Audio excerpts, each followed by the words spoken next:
ನಮಸ್ಕಾರ ವೀಕ್ಷಕರೇ. ಲೋಕಸಭಾ ಸಮರದಲ್ಲಿ ಕರ್ನಾಟಕದಿಂದ ಸ್ಪರ್ಧೆಗಿಳಿಯೋ ಬಿಜೆಪಿ ಅಭ್ಯರ್ಥಿಗಳ ಮೊದಲ ಪಟ್ಟಿ ರಿಲೀಸ್ ಆಗಿದೆ. ಹಲವು ಅಚ್ಚರಿಯ ಹೆಸರುಗಳಲ್ಲಿ ಎಲ್ಲರ ಕುತೂಹಲವನ್ನ ಹೆಚ್ಚಿಸ್ತಾ ಇರೋದು ಡಾಕ್ಟರ್ ಮಂಜುನಾಥ್ ಅವರ ಹೆಸರು. ಅದರಲ್ಲೂ ಅವರಿಗೆ ನೀಡಿರೋ ಕ್ಷೇತ್ರ ಬೆಂಗಳೂರು ಗ್ರಾಮಾಂತರ. ಈ ಕ್ಷೇತ್ರ ಡಿಕೆ ಸಹೋದರರ ಭದ್ರಕೋಟೆ ಅನ್ನೋದು ಕಳೆದ ಕೆಲ ಚುನಾವಣೆಗಳಿಂದ ಸಾಬೀತಾಗಿದೆ. ಯಾರೇ ಬಂದ್ರೂ ಡಿಕೆ ಸುರೇಶ್ರನ್ನ ಸೋಲಿಸೋದಕ್ಕೆ ಆಗೋದಿಲ್ಲ ಅನ್ನೋ ಮಾತು ಆಗಾಗ ಕೇಳಿ ಬರ್ತಾ ಇರುತ್ತೆ. ಆದ್ರೆ ಈ ಬಾರಿ ಗೆಲುವು ಸುಲಭ ಅಲ್ಲ ಅಂತ ವ್ಯಾಖ್ಯಾನ ಮಾಡಲಾಗ್ತಾ ಇದೆ. ಯಾಕಂದ್ರೆ ಡಿಕೆ ಸುರೇಶ್ ಎದುರಿಗೆ ಸ್ಪರ್ಧಿಸ್ತಾ ಇರೋ ವ್ಯಕ್ತಿ ರಾಜಕೀಯದ ಅನುಭವಿ ಅಲ್ಲದೇ ಇದ್ರೂ ಅವರೊಬ್ಬ ಸಾಧಕರು. ಸಮಾಜದಲ್ಲಿ ಡಾಕ್ಟರ್ ಮಂಜುನಾಥ್ ಅವರಿಗೆ ಎಷ್ಟು ಹೆಸರಿದೆ, ಅವರ ಸಮಾಜ ಸೇವೆಗಳು ಹೇಗಿದ್ವು ಅನ್ನೋದು ಇಡೀ ಕರ್ನಾಟಕಕ್ಕೆ ಗೊತ್ತಿದೆ. ಆದ್ರಿಂದ ಈ ಬಾರಿ ಬೆಂಗಳೂರು ಗ್ರಾಮಾಂತರ ಕ್ಷೇತ್ರದ ಎಲೆಕ್ಷನ್ ಹಣ ವರ್ಸಸ್ ಸಾಧನೆ ಅನ್ನೋ ಹಾಗಾಗಿದೆ. ಬಹಳಷ್ಟು ಲೆಕ್ಕಾಚಾರಗಳನ್ನ ಹಾಕಿ ಅಳೆದು ತೂಗಿ ಬಿಜೆಪಿ ಈ ಮಹತ್ವದ ನಿರ್ಧಾರವನ್ನ ತೆಗೆದುಕೊಂಡಿದೆ. ಈಗ ಯಾರು ಗೆಲ್ಲಬಹುದು ಅನ್ನೋದನ್ನ ಈಸಿಯಾಗಿ ಗೆಸ್ ಮಾಡೋದಕ್ಕೆ ಸಾಧ್ಯವೇ ಇಲ್ಲ ಅನ್ನೋ ಹಾಗಾಗಿದೆ. ಹಾಗಿದ್ರೆ ಡಾಕ್ಟರ್ ಮಂಜುನಾಥ್ ಅವರಿಗೆ ಕೈ ಹಿಡಿಯೋ ವಿಚಾರಗಳು ಯಾವುದು, ಯಾವ ಕಾರಣಕ್ಕೆ ಅವರಿಗೆ ಬೆಂಬಲ ಸಿಗಬಹುದು, ಡಿಕೆ ಸುರೇಶ್ರಿಗೆ ಪಾಸಿಟಿವ್ ಆಗೋ ಅಂಶಗಳು ಯಾವುದು ಹಾಗೂ ನೆಗೆಟಿವ್ ಆಗೋ ಅಂಶಗಳು ಯಾವುದು ಅನ್ನೋದನ್ನ ವಿವರಿಸ್ತಾ ಹೋಗ್ತೀವಿ. ಅಲ್ಲದೆ ಡಿಕೆ ಸುರೇಶ್ರನ್ನ ಮಂಡಿಸಿ ಮಂಜುನಾಥ್ರನ್ನ ಗೆಲ್ಲಿಸೋದಕ್ಕೆ ಹೊಸ ಜೋಡೆತ್ತುಗಳು ರೆಡಿಯಾಗಿವೆ. ಅದ್ಯಾರು ಅನ್ನೋದನ್ನು ಕೂಡ ತಿಳಿಸ್ತೀವಿ.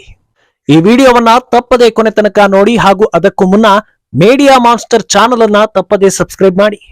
ಎಸ್, ಬೆಂಗಳೂರು ಗ್ರಾಮಾಂತರ ಕ್ಷೇತ್ರ ಈ ಬಾರಿ ಕರ್ನಾಟಕದ ಪಾಲಿಗೆ ಮಾತ್ರವಲ್ಲದೆ ರಾಷ್ಟ್ರ ಮಟ್ಟದಲ್ಲೂ ಬಹಳ ಕುತೂಹಲ ಕೆರಳಿಸಿರೋ ಕ್ಷೇತ್ರ ಅಂದ್ರೆ ತಪ್ಪಾಗ್ಲಿಕ್ಕಿಲ್ಲ.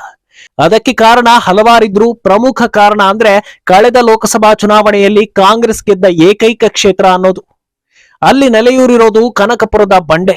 ಅಷ್ಟು ಈಸಿಯಾಗಿ ಅಲಗಾಡಿಸೋದಕ್ಕೆ ಸಾಧ್ಯವಿಲ್ಲ ಅನ್ನೋದು ಒಂದರ್ಥದಲ್ಲಿ ಸತ್ಯವೇ. ಆದ್ರೆ ಬಿಜೆಪಿಗೆ ಕಠಿಣವಾಗಿರೋ ಕ್ಷೇತ್ರಗಳನ್ನು ಗಮನದಲ್ಲಿಟ್ಟುಕೊಂಡಿರೋ ಹೈಕಮಾಂಡ್ ದೊಡ್ಡ ಪ್ರಯೋಗಕ್ಕೆ ಮುಂದಾಗಿದೆ. ಆಗ ಸಿಕ್ಕವರೇ ಡಾಕ್ಟರ್ ಮಂಜುನಾಥ್. ಇವರಿಗಿಂತ ಸೂಕ್ತ ಅಭ್ಯರ್ಥಿ ಆ ಕ್ಷೇತ್ರಕ್ಕೆ ಮತ್ಯಾರು ಅಲ್ಲ ಅನ್ನೋ ಕನ್ಕ್ಲೂಷನ್ಗೆ ಬಂದಿದೆ ಕೇಸರಿ ಪಡೆ. ರಾಜಕೀಯದಲ್ಲಿ ಪ್ರಬಲರಾಗಿರೋ ಡಿಕೆ ಬ್ರದರ್ಸ್ ಅನ್ನ ಮೀರಿಸೋ ಸಾಧ್ಯತೆ ಡಾಕ್ಟರ್ ಮಂಜುನಾಥ್ಗೆ ಇದೆಯಾ ಅಂತ ಕೇಳಿದ್ರೆ ಇಲ್ಲ ಅಂತ ಹೇಳೋದಕ್ಕೆ ಸಾಧ್ಯವೇ ಇಲ್ಲ. ಯಾಕಂದ್ರೆ ಬೆಂಗಳೂರು ಗ್ರಾಮಾಂತರ ಲೋಕಸಭಾ ಕ್ಷೇತ್ರದಲ್ಲಿ ಒಳಪಡೋ ವಿಧಾನಸಭಾ ಕ್ಷೇತ್ರಗಳಲ್ಲಿ ಕಾಂಗ್ರೆಸ್ ಮಾತ್ರವಲ್ಲದೆ ಬಿಜೆಪಿ ಹಾಗೂ ಜೆಡಿಎಸ್ ಪ್ರಮುಖರ ಪ್ರಭಾವವೂ ಇದೆ. ಎಚ್ ಡಿ ಕುಮಾರಸ್ವಾಮಿ, ಸಿಪಿ ಯೋಗೇಶ್ವರರಿಗೂ ಅಪಾರ ಬೆಂಬಲ ಇದ್ದು ಈ ಬಾರಿ ಜೆಡಿಎಸ್ ಬಿಜೆಪಿ ಮೈತ್ರಿ ಇರೋದ್ರಿಂದ ಡಿಕೆ ಸುರೇಶ್ಗೆ ಗೆಲುವು ಸುಲಭ ಅಲ್ಲ ಅಂತ ಹೇಳಲಾಗ್ತಾ ಇದೆ. ಇನ್ನು ಜಾತಿ ವಿಚಾರಕ್ಕೆ ಬಂದ್ರೆ ಇಬ್ಬರೂ ಕೂಡ ಒಕ್ಕಲಿಗ ಸಮುದಾಯಕ್ಕೆ ಸೇರಿದವರು. ಆದ್ರಿಂದ ಇಲ್ಲಿ ಕೇವಲ ಜಾತಿ ವರ್ಕೌಟ್ ಆಗೋದಿಲ್ಲ. ಖ್ಯಾತಿ ವಿಚಾರಕ್ಕೆ ಬಂದ್ರೆ ಡಾಕ್ಟರ್ ಮಂಜುನಾಥ್ ಅವರ ಸಮಾಜ ಸೇವೆ ಬಗ್ಗೆ ಇಡೀ ಕರುನಾಡಿಗೆ ಗೊತ್ತಿದೆ.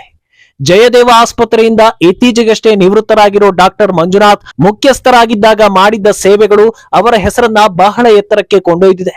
ಇದರ ಜೊತೆಗೆ ಅವರು ಮಾಜಿ ಪ್ರಧಾನಿ ಎಚ್ ಡಿ ದೇವೇಗೌಡರ ಅಳಿಯ ಅನ್ನೋದು ಕೂಡ ಪ್ಲಸ್ ಪಾಯಿಂಟ್ ಆಗುತ್ತೆ. ಟಿಕೆಟ್ ನೀಡಿ ಕಣಕ್ಕಿಳಿಸಿರೋದು ಬಿಜೆಪಿ ಆಗಿದ್ರು ಸದ್ಯ ರಾಜ್ಯದಲ್ಲಿ ಜೆಡಿಎಸ್ ಹಾಗೂ ಬಿಜೆಪಿ ಮೈತ್ರಿ ಆಗಿವೆ. ಆದ್ರಿಂದ ಡಾಕ್ಟರ್ ಮಂಜುನಾಥ್ ಪರ ಎರಡೂ ಪಕ್ಷಗಳ ಪ್ರಮುಖರು ಕ್ಯಾಂಪೇನ್ಗೆ ಬಂದೇ ಬರ್ತಾರೆ. ಇದು ಕೂಡ ಡಾಕ್ಟರ್ ಮಂಜುನಾಥ್ ಅವರಿಗೆ ದೊಡ್ಡ ಪ್ಲಸ್ ಪಾಯಿಂಟ್ ಆಗುತ್ತೆ. ಇದೆಲ್ಲದಕ್ಕಿಂತ ಹೆಚ್ಚಾಗಿ ಈ ಬಾರಿ ಮೋದಿ ಅಲೆ ಹಿಂದಿನ ಎಲ್ಲಾ ಎಲೆಕ್ಷನ್ಗಳಿಗಿಂತ ಹೆಚ್ಚಾಗಿದೆ ಅನ್ನೋದು ದಿನ ದಿನಕ್ಕೂ ಸಾಬೀತಾಗ್ತಾ ಇದೆ.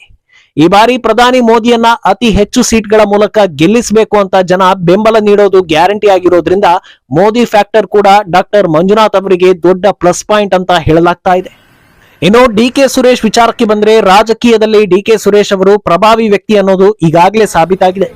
2013ರ ಬೈ ಎಲೆಕ್ಷನ್ ನಲ್ಲಿ ಶುರುವಾದ ಡಿಕೆ ಸುರೇಶ್ ಪರ್ವ ನಂತರ ಅವರು 2 ಬಾರಿ ಬೆಂಗಳೂರು ಗ್ರಾಮಾಂತರವನ್ನ ಹಿಡಿದಿಟ್ಟುಕೊಳ್ಳುವಲ್ಲಿ ಯಶಸ್ವಿಯಾಗಿದ್ದಾರೆ. ಅದರಲ್ಲೂ ಕಳೆದ ಬಾರಿ 2 ಲಕ್ಷಕ್ಕೂ ಅಧಿಕ ಮತಗಳ ಮೂಲಕ ಗೆದ್ದು ಬಿಜೆಪಿ ಅಭ್ಯರ್ಥಿಯನ್ನ ಮಣಿಸಿದ್ರು. ಈಗ ಸದ್ಯ ರಾಜ್ಯದಲ್ಲಿರೋದು ಕಾಂಗ್ರೆಸ್ ಆಡಳಿತ. ಅದರಲ್ಲೂ ಅವರ ಸಹೋದರ ಡಿಕೆ ಶಿವಕುಮಾರ್ ಕಾಂಗ್ರೆಸ್ನ ಪ್ರಭಾವಿ ನಾಯಕ ಹಾಗೂ ಡಿಸಿಎಂ. ಹೀಗಿರೋದ್ರಿಂದ ಕ್ಷೇತ್ರದಲ್ಲಿ ಬೇರೆಲ್ಲಾ ಪಕ್ಷಗಳಿಗಿಂತ ಡಿಕೆ ಸಹೋದರರ ಹವಾ ದೊಡ್ಡದಾಗೇ ಇರುತ್ತೆ ಅನ್ನೋದು ಸುರೇಶ್ಗೆ ಪ್ಲಸ್ ಪಾಯಿಂಟ್. ಅಲ್ಲದೆ ಈ ಬಾರಿ ಪ್ರತಿಷ್ಠೆಯ ಕಣವಾಗಿರೋದ್ರಿಂದ ಹಣದ ಹೊಳೆ ಹರಿಯೋದ್ರಲ್ಲಿ ಅನುಮಾನವೇ ಇಲ್ಲ ಅಂತ ಅಲ್ಲಿನ ಮತದಾರರು ಅಭಿಪ್ರಾಯ ಪಡ್ತಾ ಇದ್ದಾರೆ. ಇದೆಲ್ಲವೂ ಕೂಡ ಡಿಕೆ ಸುರೇಶ್ಗೆ ಪಾಸಿಟಿವ್ ಪಾಯಿಂಟ್ ಆದ್ರೆ ಒಂದಷ್ಟು ನೆಗೆಟಿವ್ ಪಾಯಿಂಟ್ಗಳು ಕೂಡ ಇವೆ. ಅದೇನೆಂದ್ರೆ ಕ್ಷೇತ್ರದಲ್ಲಿ ಆಡಳಿತ ವಿರೋಧಿ ಅಲೆ ಇದೆ ಅನ್ನೋದು. ಹೌದು, ನೇರವಾಗಿ ಜನರು ಹೇಳದೇ ಇದ್ರು ಕ್ಷೇತ್ರದ ಅಭಿವೃದ್ಧಿ ಸಂಬಂಧ ಜನರಲ್ಲಿ ಅಸಮಾಧಾನದ ಕೂಗು ಇದೆ. ಅಲ್ಲದೆ ಡಿಕೆ ಬ್ರದರ್ಸ್ ಮೇಲಿರೋ ಅಕ್ರಮಗಳ ಆರೋಪಗಳು ಅವರಿಗೆ ನೆಗೆಟಿವ್ ಆಗೋ ಸಾಧ್ಯತೆ ಇದೆ. ಪದೇ ಪದೇ ಕೇಂದ್ರದ ಟೀಮ್ಗಳು ರೇಡ್ ಮಾಡ್ತಾ ಇರುತ್ತವೆ ಅಥವಾ ವಿಚಾರಣೆಗೆ ಕರೀತಾ ಇರುತ್ತವೆ. ಡಿಕೆ ಬ್ರದರ್ಸ್ ಮೇಲಿನ ಎಲ್ಲಾ ಆರೋಪಗಳು ಸಾಬೀತಾಗದೇ ಇದ್ರೂ ಸುಮ್ಮನೆ ವಿಚಾರಣೆಗೆ ಕರೆಯೋದಿಲ್ಲ ಅಂತ ಜನರಿಗೆ ಮನದಟ್ಟಾಗಿದೆ. ಇದಕ್ಕಿಂತಲೂ ದೊಡ್ಡ ನೆಗೆಟಿವ್ ಅಂಶ ಅಂದ್ರೆ ಇತ್ತೀಚೆಗೆ ಡಿಕೆ ಸುರೇಶ್ ಅವರು ನೀಡಿದ್ದ ಹೇಳಿಕೆ. ಹೌದು, ತೆರಿಗೆ ವಿಚಾರದಲ್ಲಿ ಕೇಂದ್ರ ಸರ್ಕಾರದ ವಿರುದ್ಧ ದನಿ ಎತ್ತಿದ್ದ ಸಿದ್ದರಾಮಯ್ಯ ನೇತೃತ್ವದ ರಾಜ್ಯ ಸರ್ಕಾರ ರಾಜ್ಯಕ್ಕೆ ಅನ್ಯಾಯ ಆಗಿದೆ ಅಂತ ದೆಹಲಿಯಲ್ಲಿ ಪ್ರೊಟೆಸ್ಟ್ ಮಾಡೋದಕ್ಕೂ ಕೂಡ ಯೋಚಿಸಿದ್ರು. ಈ ಹೊತ್ತಲ್ಲೇ ಮಾತನಾಡಿದ್ದ ಡಿಕೆ ಸುರೇಶ್ ಉತ್ತರ ಹಾಗೂ ದಕ್ಷಿಣ ಭಾರತವನ್ನ ಇಬ್ಬಾಗ ಮಾಡುವ ಅರ್ಥದಲ್ಲಿ ಹೇಳಿಕೆಯನ್ನ ನೀಡಿದರು. ಇದಕ್ಕೆ ವ್ಯಾಪಕ ವಿರೋಧ ವ್ಯಕ್ತವಾಗಿತ್ತು. ಅದರಲ್ಲೂ ತೆರಿಗೆ ಹಣ ಸರಿಯಾಗಿ ನೀಡಲಾಗಿದೆ ಅಂತ ಕೇಂದ್ರದಿಂದ ಸ್ಪಷ್ಟನೆ ಬಂದ ನಂತರ ಡಿಕೆ ಸುರೇಶ್ ಹೇಳಿಕೆಗೆ ದೊಡ್ಡ ಮಟ್ಟದಲ್ಲಿ ವಿರೋಧಗಳು ಕೇಳಿಬಂದವು. ಈ ವಿಚಾರ ಕೂಡ ಅವರಿಗೆ ಹಿನ್ನಡೆ ತರಬಹುದು ಅಂತ ಅಂದಾಜಿಸಲಾಗ್ತಾ ಇದೆ. ಇನ್ನು ನಾವಾಗ್ಲೇ ಹೇಳಿದ ಹಾಗೆ ಡಿಕೆ ಸುರೇಶ್ ರನ್ನ ಸೋಲಿಸೋದಕ್ಕೆ ಬಿಜೆಪಿಯಲ್ಲಿ ಜೋಡೆತ್ತುಗಳು ರೆಡಿಯಾಗಿವೆ ಅಂತ. ಹೌದು, ಡಾಕ್ಟರ್ ಮಂಜುನಾಥ್ ರನ್ನ ಗೆಲ್ಲಿಸೋ ಸಲುವಾಗಿ ಸಿಪಿ ಯೋಗೇಶ್ವರ್ ಹಾಗೂ ಆರ್ಆರ್ ನಗರದ ಶಾಸಕ ಮುನಿರತ್ನ ತೊಡೆ ತಟ್ಟಿ ನಿಂತಿದ್ದಾರೆ. ಇದರ ಹಿಂದೆ ಸಾಕಷ್ಟು ಲೆಕ್ಕಾಚಾರಗಳಿವೆ ಅಂತ ಹೇಳಲಾಗ್ತಾ ಇದೆ. ಕಳೆದ ವಿಧಾನಸಭಾ ಚುನಾವಣೆಯಲ್ಲಿ ಮುನಿರತ್ನರನ್ನ ಸೋಲಿಸೋ ಸಲುವಾಗಿ ಡಿಕೆ ರವಿ ಪತ್ನಿ ಕುಸುಮಾ ಅವರನ್ನ ಕಣಕ್ಕಿಳಿಸಲಾಗಿತ್ತು. ಕುಸುಮಾಗೆ ಬೆಂಬಲವಾಗಿ ನಿಂತಿದ್ದೆ ಡಿಕೆ ಸುರೇಶ್ ಹಾಗೂ ಡಿಕೆ ಶಿವಕುಮಾರ್. ಸ್ವಲ್ಪ ಹೆಚ್ಚು ಕಡಿಮೆ ಆಗಿದ್ರೂ ಸೋಲೋ ಪರಿಸ್ಥಿತಿ ಎದುರಾಗ್ತಾ ಇತ್ತು. ಆದ್ರಿಂದ ಈ ಬಾರಿ ಡಿಕೆ ಸುರೇಶ್ ರನ್ನ ಸೋಲಿಸಬೇಕು ಅಂತ ಮುನಿರತ್ನ ಫೀಲ್ಡ್ಗೆ ಇಳಿದಿದ್ದಾರೆ ಎನ್ನಲಾಗ್ತಾ ಇದೆ.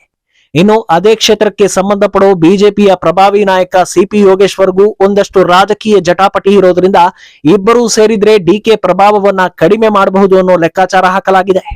ಇನ್ನು ಇದೆಲ್ಲದರ ಮಧ್ಯೆ ಡಾಕ್ಟರ್ ಮಂಜುನಾಥ್ಗೆ ವರವಾಗೋ ಇನ್ನೊಂದಷ್ಟು ಲೆಕ್ಕಾಚಾರಗಳನ್ನು ಕೂಡ ಹಾಕಲಾಗ್ತಾ ಇದೆ. ಅದೇನೆಂದ್ರೆ ಬೆಂಗಳೂರು ಗ್ರಾಮಾಂತರ ಕ್ಷೇತ್ರದ ರಾಜಕೀಯ ಇತಿಹಾಸ. 2009ರಲ್ಲಿ ಈ ಕ್ಷೇತ್ರದಲ್ಲಿ ಜಯಗಳಿಸಿದ್ದು ಮಾಜಿ ಸಿಎಂ ಎಚ್.ಡಿ. ಕುಮಾರಸ್ವಾಮಿ. ಆ ಟೈಮ್ನಲ್ಲಿ ಅವರು 4.9 ಲಕ್ಷ ವೋಟ್ಗಳನ್ನ ಪಡೆದಿದ್ರೆ ಎದುರಾಳಿ ಸಿಪಿ ಯೋಗೇಶ್ವರ್ 3.6 ಲಕ್ಷ ಮತಗಳನ್ನ ಪಡೆದಿದ್ರು. ಅರ್ಥಾತ್ ಎಚ್ಡಿಕೆಗೆ ತೀವ್ರ ಪೈಪೋಟಿಯನ್ನ ನೀಡಿದ್ರು. 2013ರ ಬೈ ಎಲೆಕ್ಷನ್ ನಲ್ಲಿ ಡಿಕೆ ಸುರೇಶ್ ಎದುರು ಜೆಡಿಎಸ್ ನಿಂದ ಕಣಕ್ಕಿಳಿದಿದ್ದು ಅನಿತಾ ಕುಮಾರಸ್ವಾಮಿ. ಡಿಕೆ ಸುರೇಶ್ 5.7 ಲಕ್ಷ ಮತಗಳನ್ನ ಪಡೆದಿದ್ರೆ ಅನಿತಾ ಕುಮಾರಸ್ವಾಮಿ 4.4 ಲಕ್ಷ ಮತಗಳನ್ನ ಪಡೆದಿದ್ರು. ಇಲ್ಲೂ ಕೂಡ ಡಿಕೆ ಸುರೇಶ್ ದೊಡ್ಡ ಅಂತರದಲ್ಲಿ ಗೆದ್ದಿರಲಿಲ್ಲ. 2014ರಲ್ಲಿ ಡಿಕೆ ಸುರೇಶ್ 6.5 ಲಕ್ಷ ಮತಗಳನ್ನ ಗಳಿಸಿದರೆ ಬಿಜೆಪಿಯಿಂದ ಕಣಕ್ಕಿಳಿದಿದ್ದ ಮುನಿರಾಜು ಗೌಡ 4.4 ಲಕ್ಷ ಮತಗಳನ್ನ ಗಳಿಸಿದ್ರು. ಹಾಗೆ ಜೆಡಿಎಸ್ ಅಭ್ಯರ್ಥಿ ಪ್ರಭಾಕರ ರೆಡ್ಡಿ 3.17 ಲಕ್ಷ ಮತಗಳನ್ನ ಗಳಿಸಿದ್ರು. 2019ರಲ್ಲಿ ಜೆಡಿಎಸ್ ಅಭ್ಯರ್ಥಿಯನ್ನ ಕಣಕ್ಕೆ ಇಳಿಸಿರಲಿಲ್ಲ. ಆದ್ರಿಂದ ಡಿಕೆ ಸುರೇಶ್ 8.7 ಲಕ್ಷ ಮತಗಳನ್ನ ಗಳಿಸಿದರೆ ಬಿಜೆಪಿಯ ಅಶ್ವಥ್ ನಾರಾಯಣ ಗೌಡ 6.7 ಲಕ್ಷ ಮತಗಳನ್ನ ಗಳಿಸಿದ್ರು. ಒಂದರ್ಥದಲ್ಲಿ ಪ್ರಬಲ ಪೈಪೋಟಿಯನ್ನೇ ನೀಡಿದ್ರು. ಆದ್ರೆ ಈಗ ಜೆಡಿಎಸ್ ಹಾಗೂ ಬಿಜೆಪಿ ಒಗ್ಗೂಡಿದ್ದು ಮಂಜುನಾಥ್ ಅವರ ವೈಯಕ್ತಿಕ ವರ್ಚಸ್ಸು ಕೂಡ ದೊಡ್ಡದಿದೆ. ಈ ಲೆಕ್ಕಾಚಾರದ ಪ್ರಕಾರ ಡಾಕ್ಟರ್ ಮಂಜುನಾಥ್ ಗೆದ್ರೆ ಅಚ್ಚರಿ ಇಲ್ಲ ಅಂತಲೇ ಅಂದಾಜಿಸಲಾಗ್ತಾ ಇದೆ. ಇನ್ನು ಈವರೆಗೆ ಬಂದಿರೋ ಸರ್ವೆಗಳಲ್ಲಿ ಕರ್ನಾಟಕದಲ್ಲಿ ಕಾಂಗ್ರೆಸ್ ಸುಮಾರು 4 ಸೀಟ್ ಗೆಲ್ಲಬಹುದು ಅಂತ ಅಂದಾಜಿಸಿದ್ವು. ಪ್ರಾಂತ್ಯವಾರು ಸರ್ವೆಯಲ್ಲಿ ಬೆಂಗಳೂರು ಗ್ರಾಮಾಂತರ ಕಾಂಗ್ರೆಸ್ ಪಾಲಾಗಲಿದೆ ಅಂತಲೇ ಅಂದಾಜಿಸಲಾಗಿತ್ತು. ಆದ್ರೆ ಅಭ್ಯರ್ಥಿ ಘೋಷಣೆ ಬಳಿಕ ಕಂಪ್ಲೀಟ್ ಚಿತ್ರಣವೇ ಬದಲಾಗಿದೆ. ಈಗ ಬೆಂಗಳೂರು ಗ್ರಾಮಾಂತರ ಕ್ಷೇತ್ರ ಹಣ ವರ್ಸಸ್ ಸಾಧನೆ ಅನ್ನೋ ರೀತಿಯಾಗಿದೆ. ಪ್ರಬಲವಾಗಿರೋ ಮೋದಿ ಅಲೆ ಮಧ್ಯೆ ಡಿಕೆ ಸುರೇಶ್ ಗೆದ್ದು ಬರ್ತಾರಾ ಅಥವಾ ಸಮಾಜ ಸೇವೆಯಲ್ಲಿ ಹೆಸರು ಮಾಡಿರೋ ಡಾಕ್ಟರ್ ಮಂಜುನಾಥ್ ಅವರ ಬೆನ್ನಿಗೆ ಜನ ನಿಲ್ತಾರಾ ಅನ್ನೋದು ಸದ್ಯಕ್ಕೆ ಕುತೂಹಲ. ಈ ಬಗ್ಗೆ ನಿಮ್ಮ ಅಭಿಪ್ರಾಯ ಏನು ಅನ್ನೋದನ್ನ ತಪ್ಪದೇ ಕಾಮೆಂಟ್ ಮೂಲಕ ತಿಳಿಸಿ.